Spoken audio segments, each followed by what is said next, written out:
My video. Can you see me? I can't see you. It's showing up like just like a black screen on my. Oh, there we go. There you go. My light. Gotcha. Hey, what's happening? Not much. How are you doing? I'm good, thanks. I appreciate you doing this. I'm such an admirer of yours.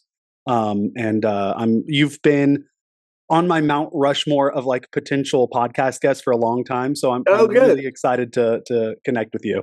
Well, I'm glad that you were patient enough. Sorry that I am Dude. a bit early at times. God No, it's okay. You've got a lot going on.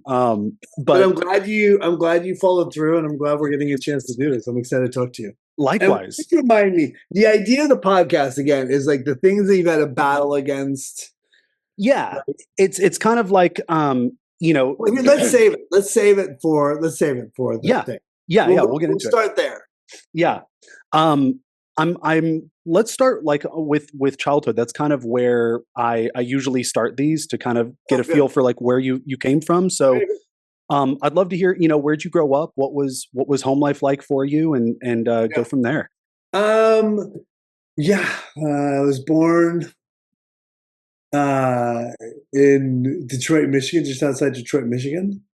I grew up in Brighton, Michigan. So, my mom and dad were both the oldest in their families, right? So my mom was the oldest of 6. My dad was the oldest of 3. They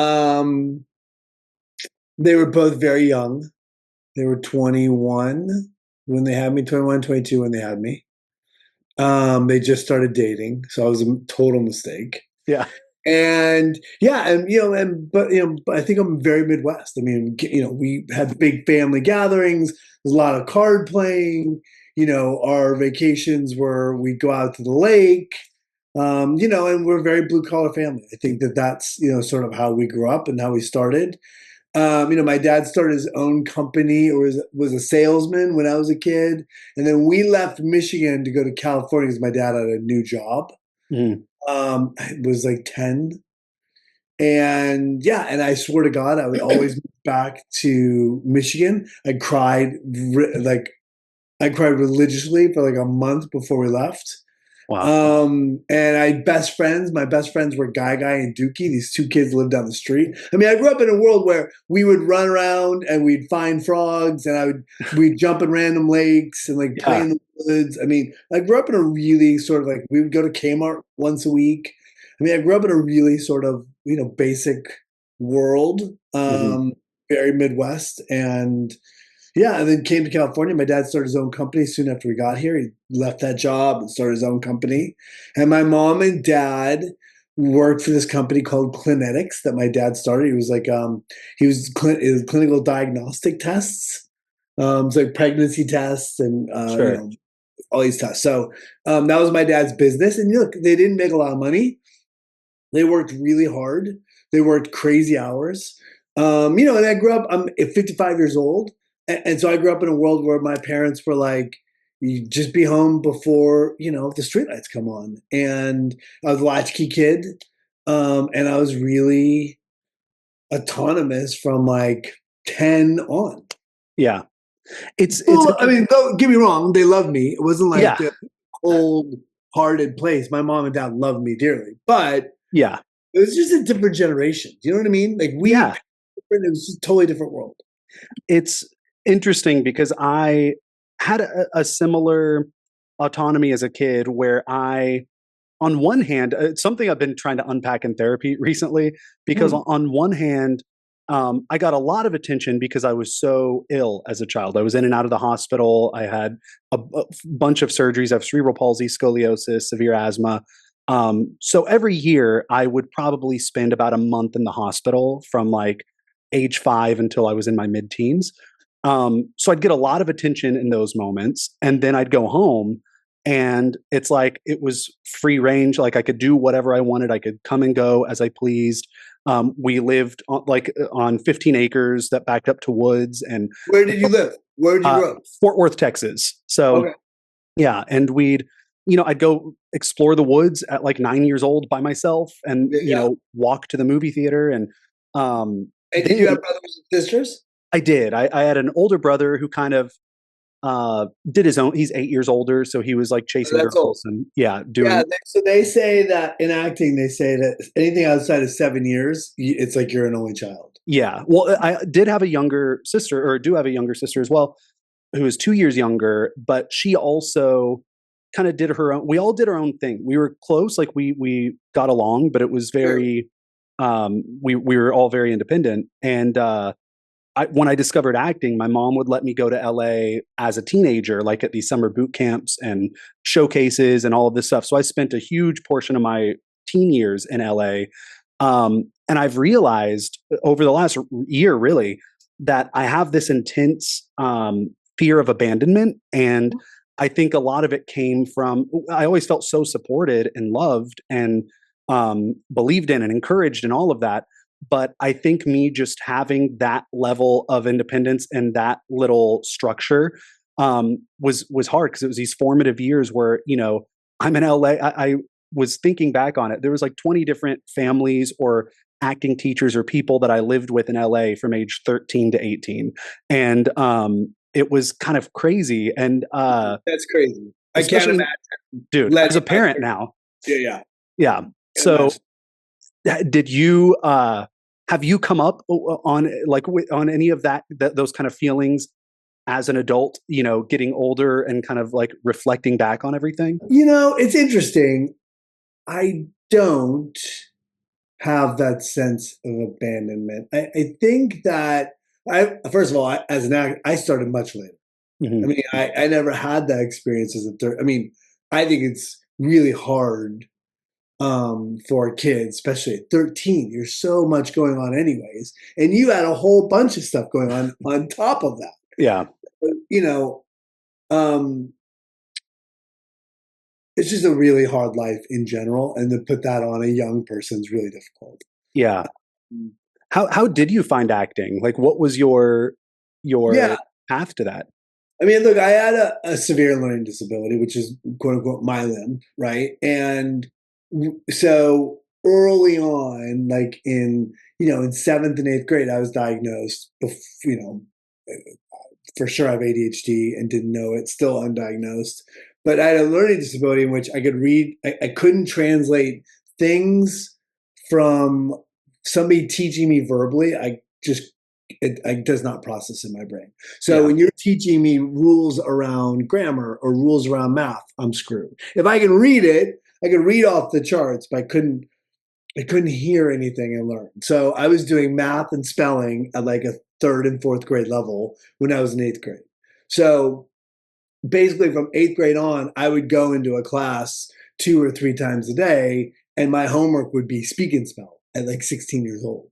Like, and that leaves a mark for sure. But within that, so when I was terrible at school, I found one thing I was really good at, and that was acting. Right? It was the first time I ever walked into a classroom. Because when I didn't know something, if I wasn't, if I was behind, like I tried French before the French teacher kicked me out. And the way I would manage that is that would be funny. Yeah. Instead of getting caught, I'd be charming. Instead of being discovered, I would make somebody laugh. And so they would pity me, right? Yeah. And or would work with me or give me more attention. And so when I got in an acting class in seventh grade, it was the first time that all of these natural skills came into play. And it was the first time in my life in school, someone was like, oh, you're really good at this. I was great at certain subjects, right? I was able to articulate. I was like very verbal. I had crazy, vocabulary young, and I could read off the charts. And so I was good at things like history, or I was good at things like, English. But, and then when I found acting, Mrs. Johnson in seventh grade was like, oh, I was eighth grade. Mm-hmm. It's like, you're good at this. And then that was it. That's all I needed. And then I just kept doing it. Yeah. Mm-hmm. It's I'm curious for you, once things kind of started to fall into place and you gain some momentum as an actor and start to kind of like leave your mark on the industry. For me, because I started when I was 6 is when I found acting. I played Tiny Tim in A Christmas Carol at a community theater. And from that moment, it was like, this is it for me. This is all I want to do. And from 6, and I grew up around, my grandpa's Barry Corbin, who was in Northern Exposure, Urban Cowboy, No Country for Old. Like he's one of those old cowboy actors. So I grew up around it. I always loved it. He didn't book his first film till he was 40. He spent 20 years auditioning, doing like, off Broadway radio plays. And then he did Urban Cowboy. That was his first film. And from there, it just blew up. So I was like, as long as I get my first thing before I'm 40, I'm happy.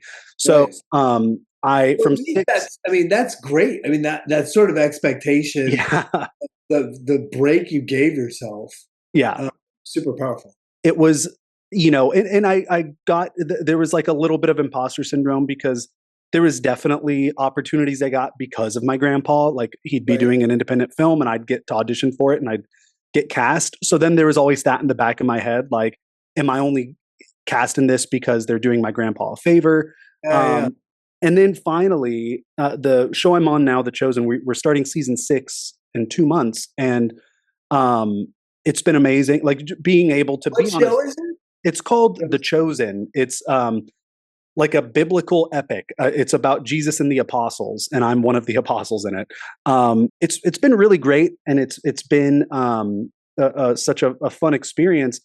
But then I've found myself. I'm just curious with you. Once you've got the momentum going, because of how unpredictable this industry is. Like there's so much of like just like clawing and auditioning for 100 things, maybe booking one, and then finally you gain a little traction, and you're able to kind of like you experience some more consistency as an actor.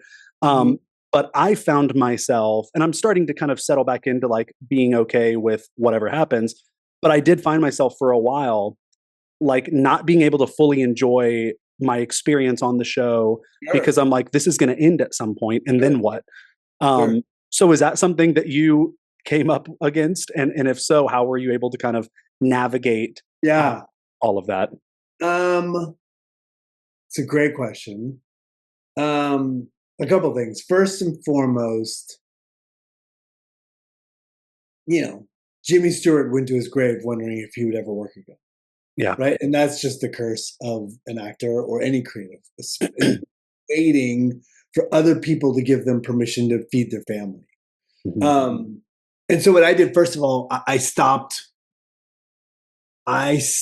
waiting for other people to do shit. I just refused. I mean, I started charities. I've started 2 companies now. When I was younger in New York, I had a theater company. I am somebody who is always active, but more so now than I've ever been before. And it's funny because it's the least I've ever paid attention to my career. And I'm probably working more now than I've ever worked in my entire life. But again, and so for me, it's about other things. It's about coaching soccer. It's about being a dad. It's about giving little attention to the journey or the opportunities that are coming my way. The reality is that, and I started teaching a lot. That was the other part, is that when you start to teach, you have to articulate your own ideas to other people. And so you, within that articulation, start to form a core center of belief, right? And so I started to realize that no amount of work will ever bring you joy, right? Let me say it again. No amount of work will ever bring you joy. If I gave you, season 1 of The Chosen, you'd be like, oh, that's great. I now want season 2. Yeah. And, after season 2, you start saying, okay, well, can I get another job? Right. Or if you say to a young kid, if I gave you a commercial, who would want it? Well, then you play this game. I'll give you 10 commercials. And I said, do you want like a part on a TV show? Would you want that? Yeah. Would you want an independent film at Sundance? Yeah. I want that. And so at some point you're like, who wants an Academy Award? Yes. And at the end of the Academy Award, you still want more. There's no end to wanting more. Yeah. And so once you realize that no joy is derived from the job, that you're always just it's insatiable, then you start to realize, oh, I don't need this job to bring me joy or to define who I am as a human being. And that was what I did for so long. For so long, I was defining myself by work I got and who I was as an actor. Yeah. And it's just a miserable way to live a life. And so I'm like, I had to stop that and, and fill my life with other things. And it took a long time to figure that out because I was defining myself by jobs and it was like, I was miserable. Yeah, that's, I recently did the Enneagram test and I'm, What's that? so, I think you would really dig it. So it's Enneagram test? Enneagram test. Yes. It's not Like, quite like a zodiac sign type of thing, but it's right. it's like you fill out all these answers. There's like 200 questions. You go through and then it tells you the type, your main personality type. Mine is the achiever. And it's the big thing is like all of my self-worth was built around my accomplishments and achievements and failures or like any criticism would feel like it was like this personal thing. And it's been really helpful to understand that about myself over the last, year or so.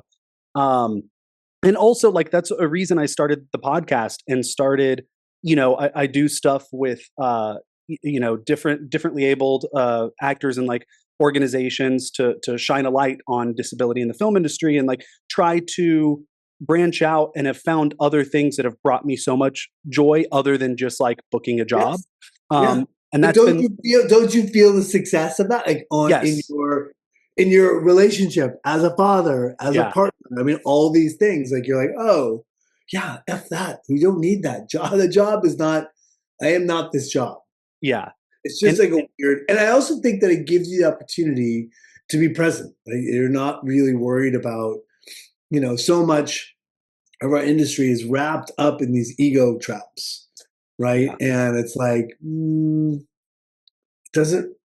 it doesn't really serve you. It doesn't bring you joy. Ego does not help. No. Well, that's actually a great segue for another thing I wanted to ask you is like the industry's wrapped up in all these ego traps and a lot of relationships that you make in the industry is kind of built around that too of like, what can you do for me? It kind of feels like these like transactional things, like where you feel like people are trying to get something out of you or you don't want to come off as like desperate, like, early on when you're kind of in the hustle and bustle of it all.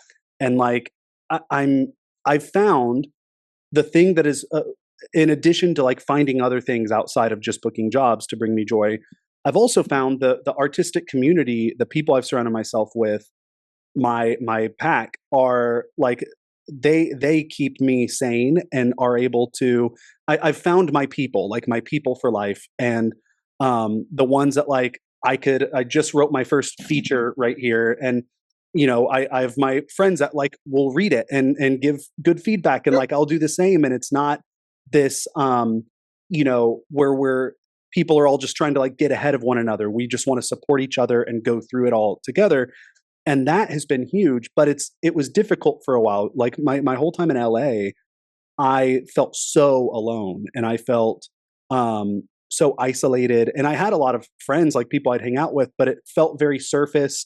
It was all like, oh, what are you working on next? And there wasn't a lot of like depth in the relationships. And I heard you a while ago before I booked The Chosen, actually, on, I think it was Dak Shepard's podcast, and you told like the gazelle story about crossing the Sahara Desert.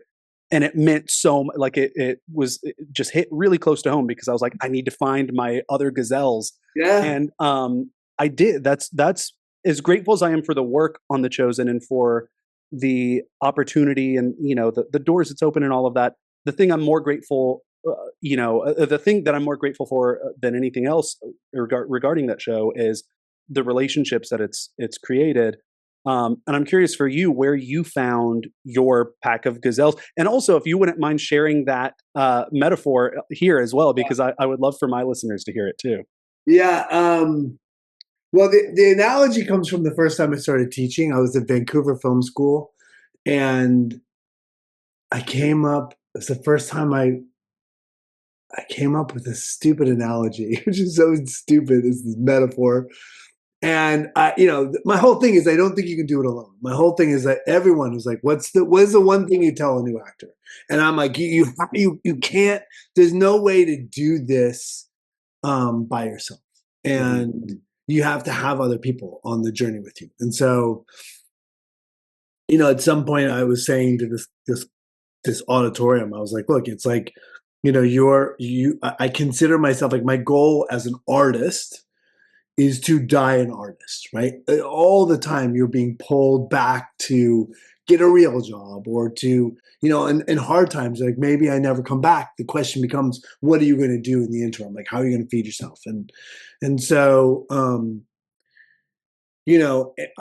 so the analogy is that, my goal is to die as an artist. And so you have to travel across this great expanse, this lifetime, right? To die with all the other antelopes on the other side of the Serengeti. So you gather people like you gather like-minded people, you gather people that speak your language and can catch you before you fall off the cliff. And, and the goal then is to travel as a pack, and, sort of travel across the Serengeti as one. And look, it's never, the hard thing about being an artist, or the hard thing about chasing a goal that's sort of, elusive, is that it's never like you never get to an intersection and say, all right, I'm now going to become an accountant. Right. What happens is that you go to acting school, right? And you just kind of drift into oblivion. Yeah. And that's the idea of drifting into oblivion is a miserable way to live a life, right? Because as acting school, you get out of acting school, and everything you're doing is to pay for your next acting class. It's to gather, so that you can be an actor, right? This idea of, like, I get a job, that money then goes to class. I need new headshots, I need new reel, like all these things that we need. And what happens is, like, you'll just slowly start to be like, I need new headshots. I just got them 2 years ago. I really need new tires for my car. I want to go home to see my mom and dad. I need insurance. My girlfriend, who's now my wife, we want to have a kid. So I'm now, I am an actor, but I'm really bartending. There's nothing wrong with bartending. Yeah. The problem is that you're bartending for like 10 years. You're still calling yourself an actor, and it's been 10 years since you've been acting. Mm-hmm. And so that slow drift into being lost is what I always try to fight against for my students, for my kids. Like, if you need to be able to see it on the journey. And the only way to do that is have other people with you that are like, hey, come back. Hey, class, are you taking class? Are you writing? Let me read your thing, gathering, Yeah. It makes such a world of difference. My thing, I was living in LA, and I met my wife, who was from Texas as well. So I was like, you know what? I'm moving back home. I haven't booked anything in forever. I had to get a hip surgery for my cerebral palsy. My hip was kind of like worn down, so they had to reconstruct all of that. So I was like, I'll get that back home and, be with my new girlfriend and see where that goes. And then a couple of years after my surgery, I was, it took a long time to recover from that. We got married. We had our kid less than a year after, our first kid, less than a year after getting married. I was 25. We have 3 now. And it was this thing for like 5 years. I hadn't booked anything. I was doing odd jobs. The only acting I was doing was I was doing the gunfight like stunt show at Six Flags, which was fun, but it's like $100 a day in 110-degree weather doing 6 shows, and it was so much fun. But it was like I felt stuck, and I was like, now I have kids. The stakes are higher. I've got all my eggs. I have an associate's degree in acting. Like, I'm what am I going to do? So I went and started teaching at the same school I graduated from. What school is that? KD Conservatory in Dallas. Okay. But then I felt like this fraud. I felt like, who am I to be, like, I haven't made it. It was like this kind of, I felt unfulfilled as an artist, and I felt like I didn't have, which is silly. Like, but I felt like I had nothing to offer to the kids that I was teaching.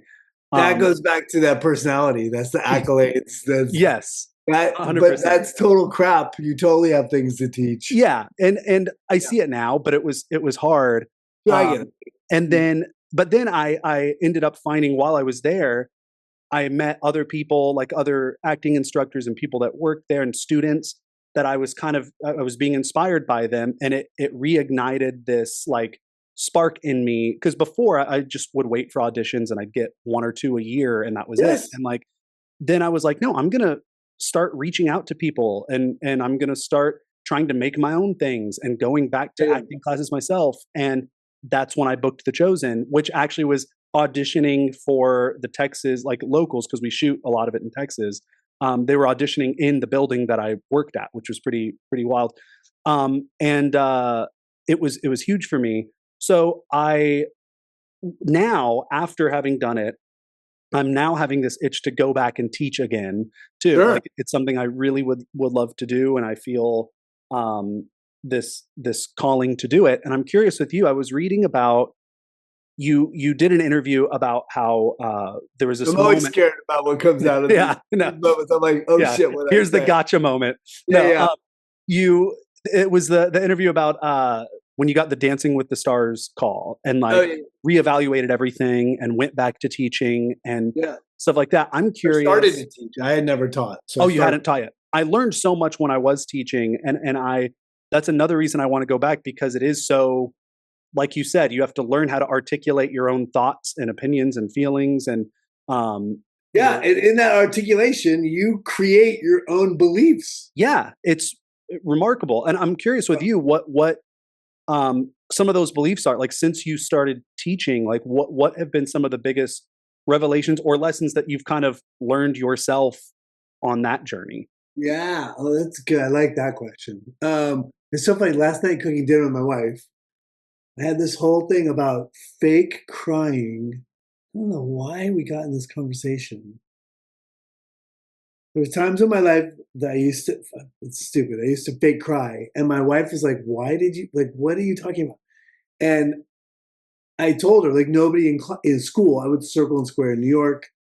I went to um, American Academy of Dramatic Arts. I went to junior college. But nobody ever is like, hey, this is how you get to an emotional place. Yeah, And it wasn't until I started teaching that I started to articulate it because I believe that, I have a deep belief in what great acting feels like or looks like. And then finding a way to unlock people and like unlock real emotion, right? And it's in that teaching that I learned to apply it to myself. And so having technique around deeply connected work was developed through class. Having a sense of wisdom, like a belief in my own power, my own strength, my own um, the validity of my own creativity came from that. This idea of wisdom, I think, is really powerful. And like when you start walking in, oh, I have um, I have ownership of these moments because I've earned them over, being an artist now since I was 13 years old. I'm 55, yeah, right? So that strength is super powerful. The idea of being able to see and immediately understand actors when they're struggling or where they're at, and sort of like a good way to unlock people and a bad way to unlock people, right? Like yeah, it's success and failure. I mean, the great thing is that the thing about teaching, especially in a class like acting, I'm sure it's the same singing or dancing, like you can make an adjustment in this laboratory in one scene and immediately see results, yeah, right? And that I think is super exciting. And I always say that when I teach, I am not some altruistic there guy. I'm not there to make money. There's no money in teaching. yeah, It is really stealing the enthusiasm of young actors, that stealing of energy, the same thing you had when you went back to class in Dallas, yeah, right? When you're surrounded by people, when you're surrounded by antelopes that speak your language, you can't help but to be touched by that energy. And I think that energy is the single most important thing in creative journeys. To be connected to energy is the same thing of like being in motion. And being in motion is when things are brought, is when you create opportunity. It's when the universe comes to you, when you unlock, you know, yeah. um, when you unlock fellowship and all the things that make you in love with acting, right? Yeah. I mean, like nobody goes to acting class when they're in 7th grade and falls in love with it, or doing the, a Little Tim. And like the reason you fell in love with it is because you felt something, you expanded. It's like, oh, this is incredible. Yeah. And when we are in energy, you are open to that sort of feeling. And I think that feeling is how great things happen in your life. That energy is how great things happen in your life. Right. That's beautiful. And I there's so much on that I want to touch on. One, I relate to the kind of difficult relationship with crying. It was something that I had to kind of figure out So hard as well. And then also the idea that I interviewed Doug Jones not too long ago, and he talked about how acting is this profession that attracts hurt souls, and initially that was part of the reason I really got into it as a teenager, especially was it was an opportunity for me to hide and for me to be someone else and avoid the things that I was embarrassed of or insecure about, my limp. And then now over the years, especially after becoming a father, in The Chosen, which to the creator's credit, Dallas Jenkins, he saw me in the audition and he saw my limp and he made it part of the character. So now I'm playing an apostle of Jesus that is watching all of these people getting healed, and I'm not getting healed myself. Oh wow! Yeah. And it's a really cool. Which apostle are you? I'm James the Lesser, or Little James is what they call me on the show. So, but it's a cool, like, it's something that the relationship between faith and healing, regardless of the faith or religion, is a complicated one. There's this idea that, oh, you just gotta pray harder or believe or have enough faith and you'll be healed or whatever. So it's been a really cool opportunity to like explore these questions that are kind of universal. But in doing that, it's helped me be able to like, I was forced to like shine a light on the thing I hated most about myself, and the thing that I initially got into acting to try to hide, to try to cover up and pretend it wasn't there. And then all of a sudden, the show that kind of gave me the opportunity to actually do this for a living now is forcing me to be like, hey, now you need to share this thing about you with the entire, with 700 million people. Yeah. And now it's something I truly have learned. It was a process of like, okay, I accept this about myself. I can own that I have cerebral palsy. I can own my limp. And I can accept that. I don't like it, but I can accept it. Now I'm at a place of, you know what? I love this about myself and I truly wouldn't change it anymore. And I'm curious, like, so at my relationship. Don't you think that's growing? I mean, that's just, Yeah. how old? 30. I just turned 35 2 days ago. So yeah, I think it's a lot of that. Being a dad, seeing the way my kids look at me, and like they could care less that I have a limp. Like they wouldn't want me to be any different. Your wife could care less. Your family could care less. Yeah. But I do think that we grow out of these insecure. I mean, to some extent. Look, I was an obese teenager. I still feel like an obese teenager. Sure. Right? That some things stick with you for life. I still feel like I've always had a chip on my shoulder about not going to college, about having a learning disability, like sort of like, but now like this need to prove yourself. I say it all the time. Huh? Like this need to prove yourself that you're like smart. Well, no, I didn't direct because I didn't think I was smart enough. Oh. I would be like, I'm not smart enough. Yeah.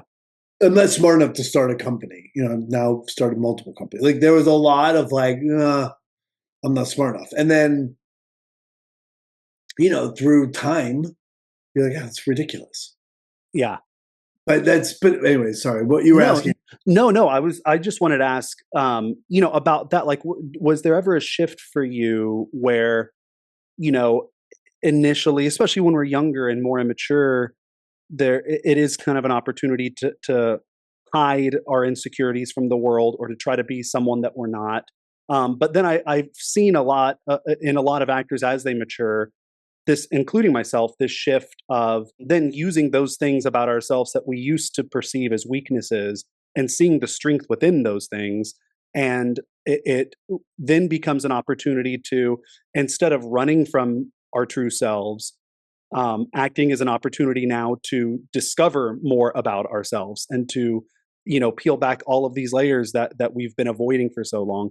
Was there ever a shift for you, like where you were able to that you remember, where you're able to kind of let go of maybe some of those insecurities, or to start to view yourself in a different light through acting? The first year of my acting school, I was 21. I went to New York. They spent 1 year tearing you apart. I mean, they really, you know, it really took all your bullshit and threw it away. Yeah. And then rebuild you your second year, right? They sort of like build you like the $6 million man. You'll be better, stronger, smarter, faster, skinnier. So, but but other than that,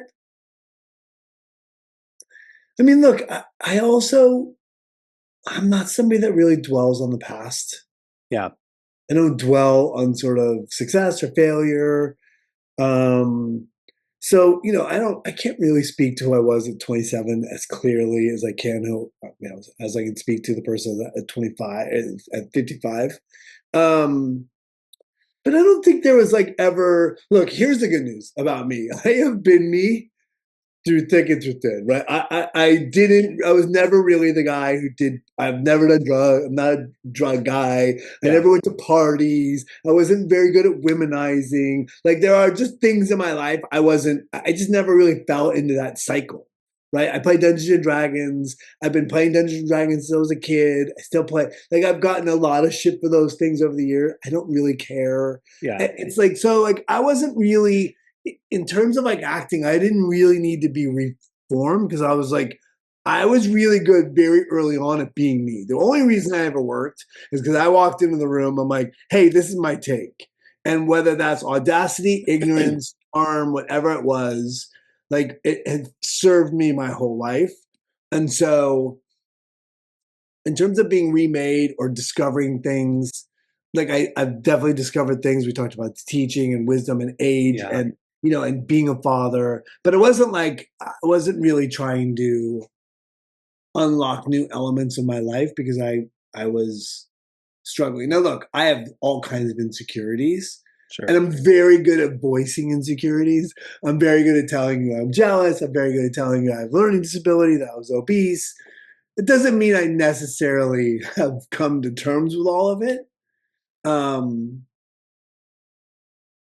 but I don't think there's anything in acting that allowed me to like move through something and it goes away. Yeah. Well, then the other thing you touch on was crying and how it's a difficult thing. Me growing up, my dad was like military, dry it up, don't cry, I'll give you something to cry Right. about type of mentality. Right. And then as an actor, where it's like, okay, now we need you to cry 20 takes in a row. Yeah. It was really like, and the few times I was able to, I would then immediately get in my head and be like, was that the right kind of crying? Was that bad? I'd be like reading into people, like the director's expression or the casting director or whatever. Um, and it took me a while to kind of figure out what my like relationship with crying was, and why I had the blocks there and how to remove those blocks. For you, I'm curious, what was for your relationship with crying, what was the thing, through teaching obviously that helped, but like do you remember was there like a moment or a project that you worked on where all of a sudden it was easier, or where you were able to kind Yeah. of go somewhere that Yeah. you hadn't? Yeah. I mean, look, there was a moment like, every time I read a script, it's like, do I have to be naked or do I have to cry? Are the two things I'm terrified of, right? I'm so terrified on like the next page, one of those two things are going to come up. Have you ever had to Uh, cry naked?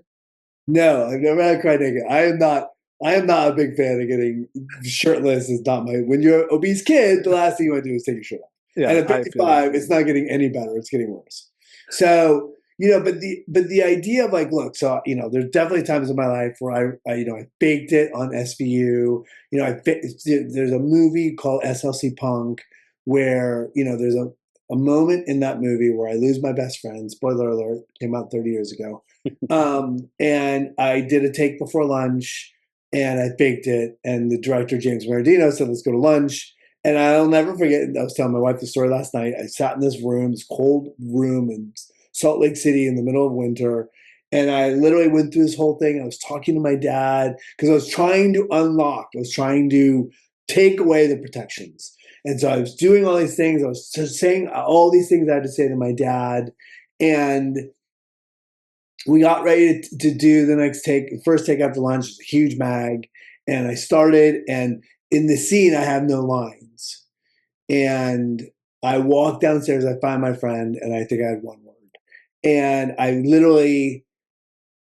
did the scene, it didn't work, and I said, keep rolling. And I walked in and I started to speak.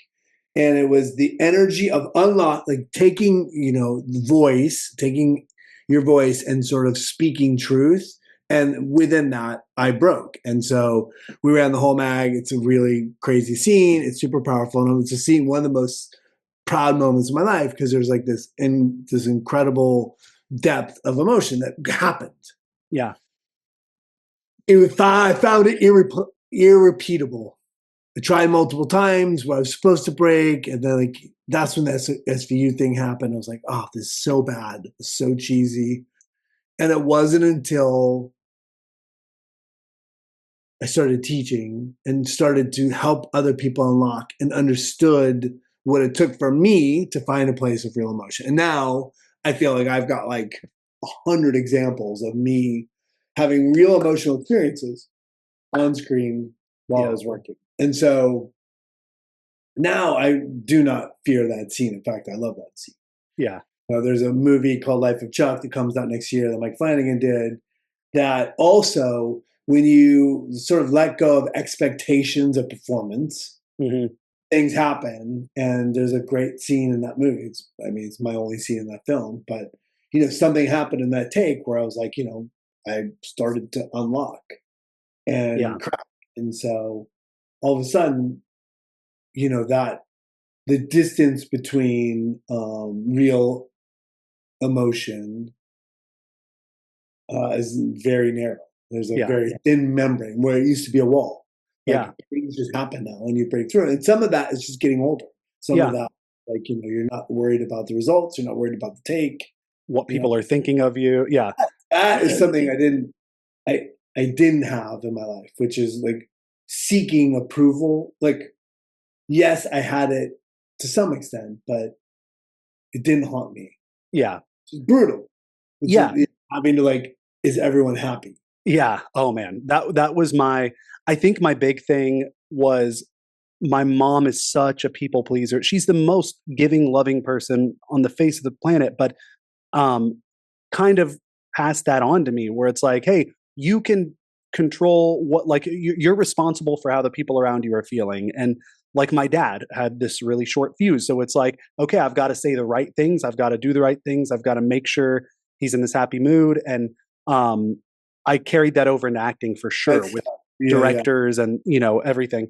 But yeah, it's so, now I get so excited whenever I see a scene that I have to tap into this deep emotion.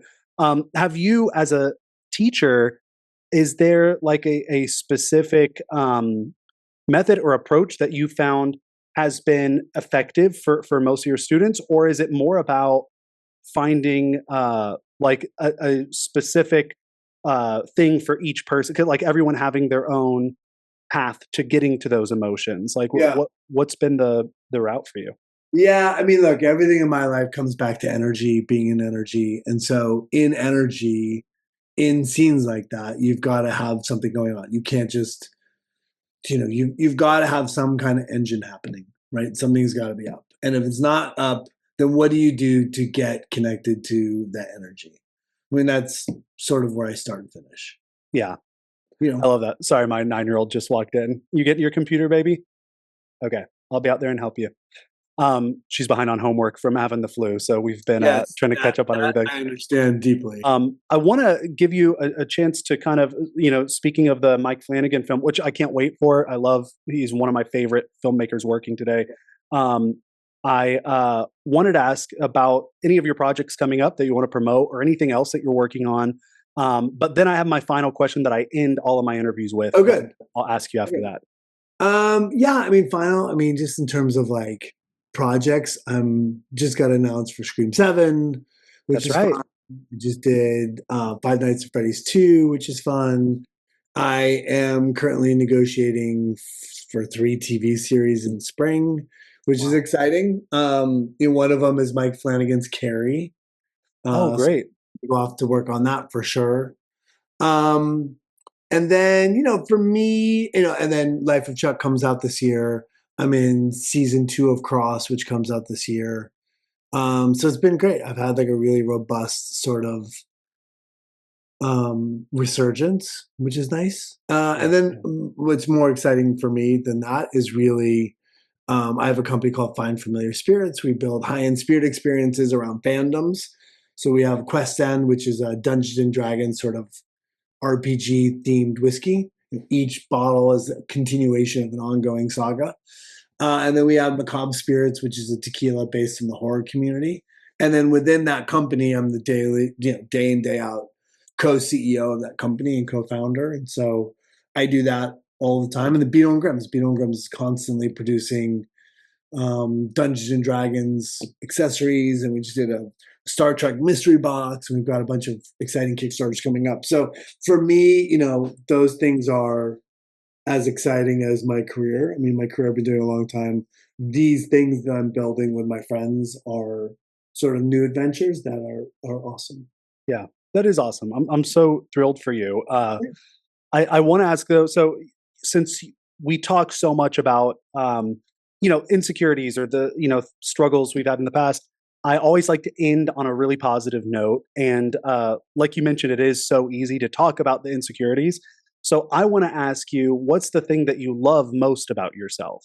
Oh, great question. There's so many things. How long is the podcast? Go as long as Um, you want. Yeah, no, I like the fact that I'm a good partner. I like the fact that I'm a good father, that I love abundantly. I like the fact that I am recklessly hopeful, Mhm. and that I have the capacity to make others feel seen. And I like the fact that I'm in general a good human being and I take great pride in being a good person. That's beautiful. And I mean, the maintaining hope is more important now than ever. So, I mean, I'm it's being challenged, I will tell you. This dude, it's a challenging moment, but aren't we all? I think, look, I have a queer kid. I believe that we have to remain hopeful. We've gotta be bastions of strength for people that are gonna be maligned and picked on, and so, Yeah, for me, heaven help you. I mean, protect trans kids. yeah, My whole thing is like I will love recklessly, and heaven help somebody that stands in the way of that. yeah. So Same. It's something that being in Texas, being in a red state, has been really challenging for me. And I had my own kind of like deconstruction coming out of my teens into my 20s. I was always very socially progressive, but I never would have called myself a liberal or any of that because it's like that's a bad word, sure. from my echo chamber. But I grew up in theater. I wasn't really influenced by like religious dogma or anything like that. I didn't grow up in a religious family, so thankfully I never had any of that like in my ear.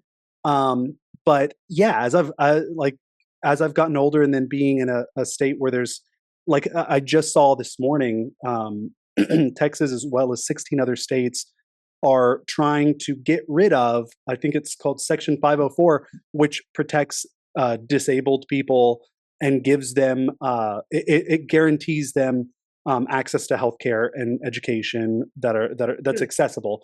And they're trying to totally get rid of all of that. So it's like there's stuff like that it's like you said, it's constantly challenging my optimism. But I'm a I mean, the idea that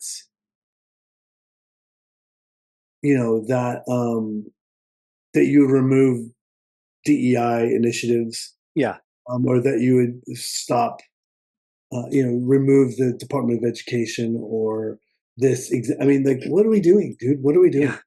it's literally like the most evil, like it's like cartoonishly evil.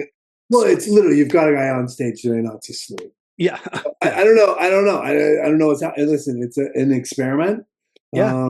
Power and greed are very human emotions that are powerful, and so we're either going to rise up and stop it, or we're going to become a fascist state. So Yeah. it's going to be an interesting 4 years, Mhm. if it gets that long. And let's just hope, let's just hope the better natures of our humanity come to play. Yeah, and keep and I want to attest to your love for other people. In my brief interaction with you when we met at FanX in Salt Lake, that was my first convention that I've been a part of as one of the actors there. I was there with a couple of my chosen castmates, and it was so much fun. But from where our tables were, your table was like directly across from us, and you probably right behind the hobbits had the longest line, Right. and it was the Those damn hobbits. I'm always yeah, trying to those hobbits. But you were so present and engaged with everyone, and the you I could tell I'd see people leaving your table, and Mhm. they were just so like lit up and so um, filled with love, and you could tell that it was a really meaningful experience. And then the brief interaction that I had with you as well, like you really do make people feel seen and feel loved, and I think we need more of that now than ever. And I'm so grateful to have connected with you, man. That's really sweet. Thank you, Jordan. Of Yeah, course. I appreciate it. You came and spoke my language, which is, I've always felt like an outsider. Yeah. I still feel like an outsider these days, and anything I can do to sort of bridge the gap between those that feel lost or on the outside to them feeling loved or appreciated, or Yeah. That's I'm happy beautiful. to be a part of. So thank you, man. Thanks for having Of me. course. Yeah, of course. I hope we cross paths again one day Yeah, for soon. sure. And yeah, let's stay in touch. Good, awesome. Thanks, Jordan.